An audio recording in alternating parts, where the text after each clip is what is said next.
The concrete dust was still settling when I pulled into the drive.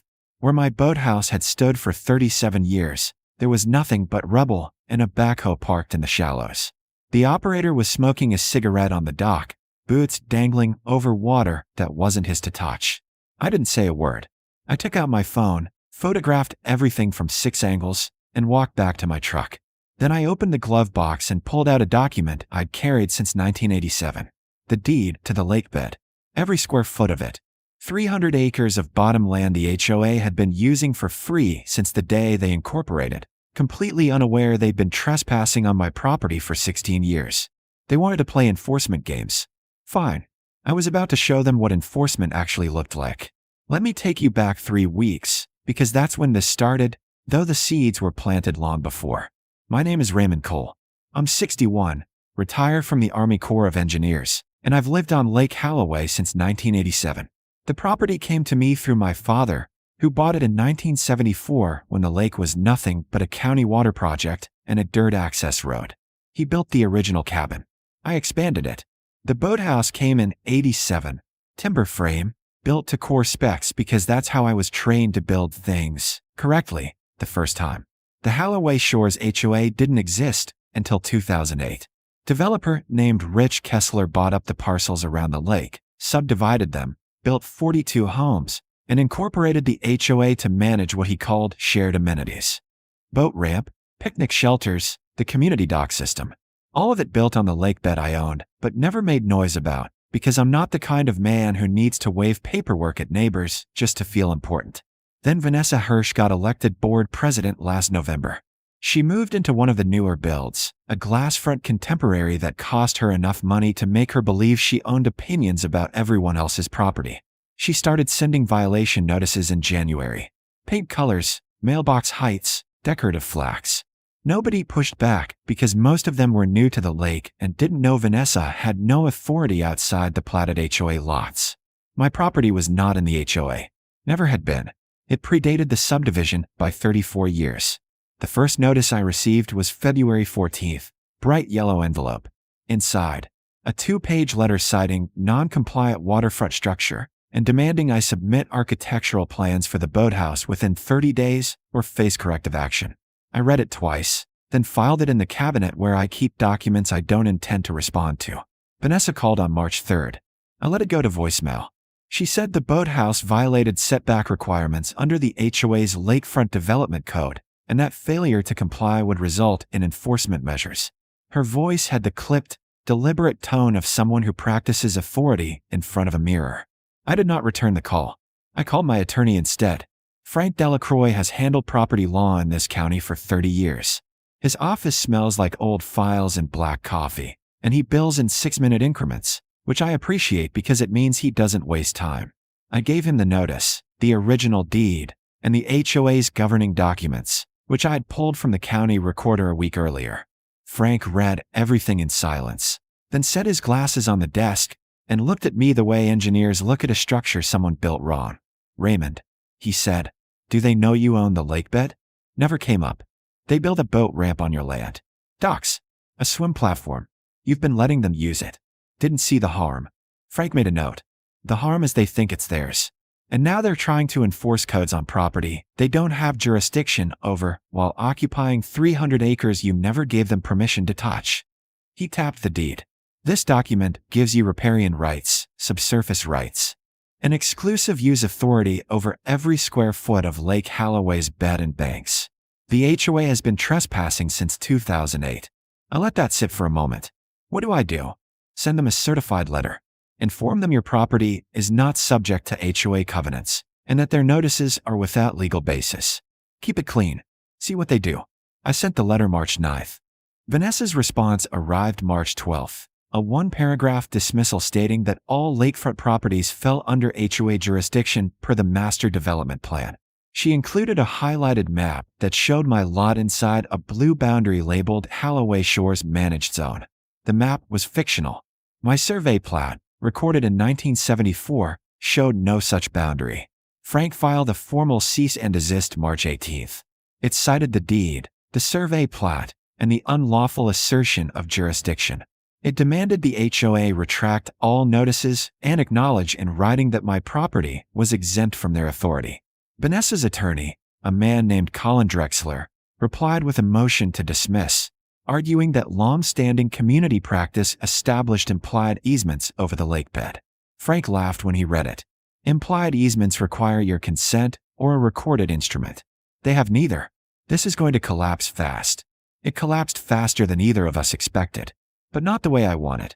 I was at the hardware store in town when it happened, buying lad bolts for a deck repair, talking to the clerk about weather, the ordinary rhythm of a Thursday morning. My phone buzzed twice. A text from my neighbor, Ed Callahan, 2 lots south. Ray, there's equipment at your place.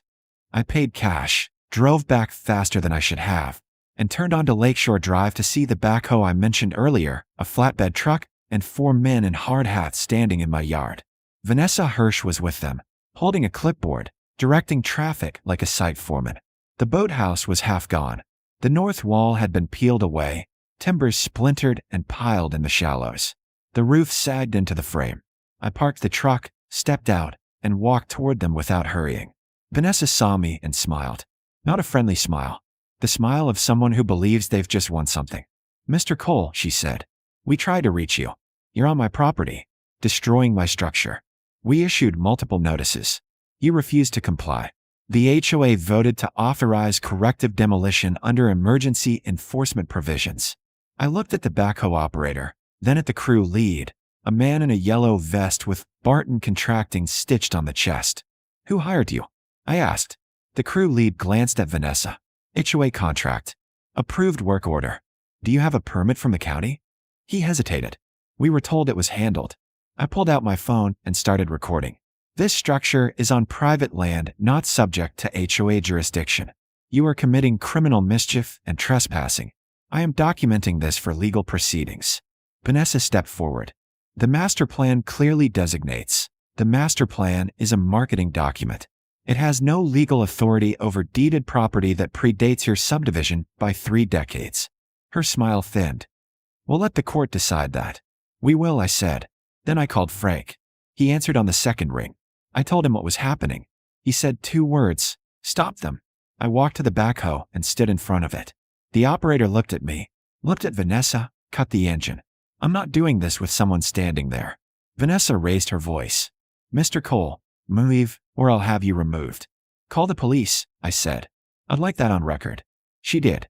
Deputy Ramirez arrived 14 minutes later, listened to both sides, and asked to see documentation. I showed him the deed, the survey plat, and Frank's cease and desist letter. Vanessa showed him the HOA violation notices and the board's demolition authorization. Ramirez looked at the deed for a long time. Then he looked at Vanessa. "Ma'am, this property is clearly outside HOA jurisdiction. The structure was removed without the owner's consent. That's destruction of property. We have legal authority. You have an HOA vote. That's not the same thing." He turned to the crew lead. "Stop work immediately. Don't touch anything else on this site." Barton Contracting packed up and left.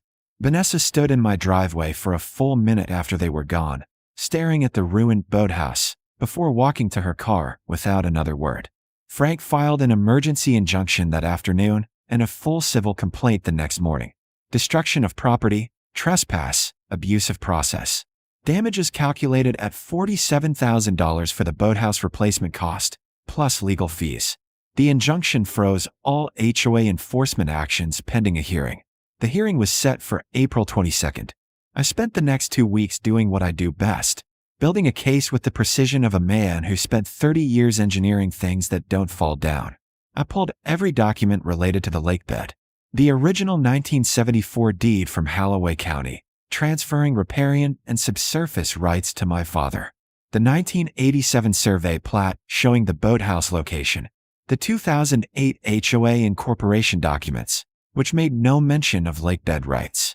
The county's own GIS maps, showing my parcel boundary extending to the lake center point. Then I did something Vanessa hadn't thought to check. I pulled the deeds for every HOA property. Not one of them included lakebed rights. Not one. Rich Kessler, the developer, had sold them homes with lake access, but he'd never owned the lake to convey.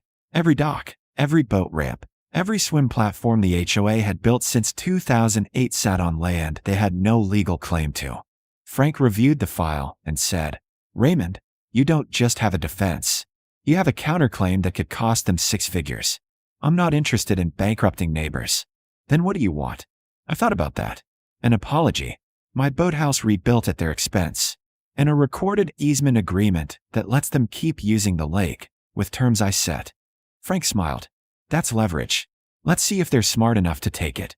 The courtroom in Halloway County Circuit Court smelled like floor wax and old wood. Judge Patricia Kern presided, a woman known for efficiency and a low tolerance for wasted time. She read both filings before the hearing started, which told me she'd already formed a preliminary view. Vanessa sat at the petitioner's table with Colin Drexler. I sat with Frank. The gallery held about 20 people, most of them HOA residents who had heard the case had implications beyond my property. Judge Kern called the hearing to order and got directly to it. "Mr. Drexler, your client authorized demolition of a structure on property they claimed jurisdiction over. Walk me through the legal basis." Drexler stood, opened his file, and began citing the HOA's master development plan. He argued that the plan established community standards for all lakefront properties and that Mr. Cole's refusal to comply justified enforcement. Judge Kern stopped him. "Is Mr. Cole's property within the platted HOA subdivision?" "The master plan designates. Is his property within the platted subdivision? Yes or no?" Drexler hesitated. "The parcel predates the subdivision, but the lakefront designation, so no. His property is not in the HOA." She turned to Frank. "Mr. Delacroix, what am I looking at here?" Frank stood, placed the deed on the overhead projector, and let it sit for a moment. "Your Honor, Mr. Cole holds riparian and subsurface rights to the entirety of Lake Halloway's bed and banks, recorded in 1974. The HOA subdivision was incorporated in 2008 with no recorded easement or transfer of lakebed rights. They have been occupying his property without authorization for 16 years and demolished his boathouse under a claim of authority they do not possess." Judge Kern looked at Vanessa. "Ms. Hirsch, did you verify jurisdiction before authorizing demolition?" Vanessa started to answer, but Drexler put a hand on her arm and stood. "Your Honor, the HOA acted in good faith based on. Good faith requires due diligence. Did you pull the deed?" Silence. Judge Kern made a note. "The demolition was unlawful. The structure will be rebuilt at HOA expense. Mr. Cole is entitled to damages." She looked at Frank. "I assume there's more?" Frank placed the GIS maps on the projector. "Every dock, boat ramp, and structure the HOA has built on the lakebed is on Mr. Cole's property without a recorded easement. He has grounds to demand removal or compensation." The room went very still. Judge Kern looked at me. "Mr. Cole, what are you asking for?" I stood. "I'm asking the HOA to rebuild my boathouse to the original specifications at their expense. I'm asking for a formal apology entered into the court record.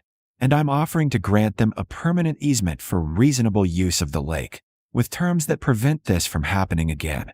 "You're not demanding removal of their structures?" "No, ma'am. I'm not interested in punishing neighbors for a board's mistakes. I just want my property respected." Judge Kern looked at Vanessa for a long moment. Then she looked at Drexler. "Your client is getting a better deal than they deserve. I suggest you take it." The settlement was signed in Frank's office 2 weeks later. The HOA paid $52,000 for boathouse reconstruction, plus $11,000 in legal fees. Vanessa Hirsch issued a written apology, recorded with the county, acknowledging the unlawful demolition. She resigned from the board 3 days later. The easement I granted was specific. The HOA could maintain existing docks and the boat ramp, but any new construction required my written approval. The agreement was recorded as a permanent covenant running with the land, which meant future boards couldn't ignore it. The new boathouse went up in June. I hired the same contractor who'd built the original, a man named Paul Driscoll who was 73 and still framed tighter joints than anyone I'd ever met. We used red cedar, through-bolted the beams, and set the pilings deep in the lakebed I'd owned all along. Ed Callahan came by the day we finished and stood on the dock. Looking at it. "Hell of a thing," he said. "Which part?" "All of it. Most people would have sued them into the ground. Most people don't have to live next to them after." He nodded. "You're a better man than me, Ray." "I just know what I own," I said. and I know the difference between protecting it and burning the place down. The lake was still that evening, the way it gets in late June when the heat sits on the water and nothing moves. I sat on the new dock with a beer, my boots off, and watched the sun go down over 300 acres of lakebed that had been mine since before Vanessa Hirsch knew this place existed. The lesson wasn't complicated. Know what you own. Document it. And when someone oversteps, don't shout. Show them the deed. The rest takes care of itself.